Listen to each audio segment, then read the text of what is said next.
બીજા એક દર્શક મિત્ર વડોદરાથી ભાવિન પટેલનો વોટ્સએપ આવતો દેખાઈ રહ્યો છે અને ફ્રેશ એન્ટ્રી માટેનો સવાલ છે વૈશાલી તેમનો હાલમાં રિલાયન્સ અને બેંક ઓફ બરોડામાં ફ્રેશ એન્ટ્રી કરાય કે નહીં તેઓ પૂછી રહ્યા છે કઈ રીતે ધ્યાન રાખી રહ્યા છો રિલાયન્સ માટે આપણે જોયું છે પરિણામ બાદ ફરી એકવાર સારી મૂવમેન્ટ અને તેજી તરફની ચાલ આપણે જોઈ રહ્યા છે અને બેંક ઓફ બરોડામાં પણ એક સારી અપસાઇડ છે ફ્રેશ એન્ટ્રી માટે અત્યારે ધ્યાન રાખવા આ બંને કાઉન્ટર કરેક્ટિવ મૂવ આવ્યું હતું 1380 ના સ્ટોપ લોસ થી રિલાયન્સમાં ધ્યાન દેવાય 1455 1500 નો ટાર્ગેટ મળી શકે અને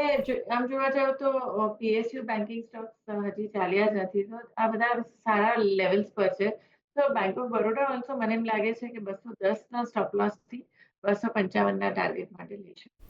ઓકે 255 સુધીના લેવલ્સ આપણને બેંક ઓફ બરોડા બતાવી શકે છે તો અહીંયા ખરીદારી કરીને ચાલવાની સલાહ બનતી દેખાઈ રહી છે 210નો સ્ટોપ લોસ તમારે ધ્યાનમાં રાખવાનો છે અને રિલાયન્સની વાત કરી લઈએ તો ત્યાંથી પણ ખરીદારીનો વ્યૂ બનતો દેખાઈ રહ્યો છે 1385નો એક સ્ટોપ લોસ અને 1500 સુધીના લેવલ્સ તમને રિલાયન્સ બતાવી શકે છે તો રિલાયન્સ માટે પણ વ્યૂ પોઝિટિવ બની રહ્યો છે ધ્યાન રાખવાનું રહેશે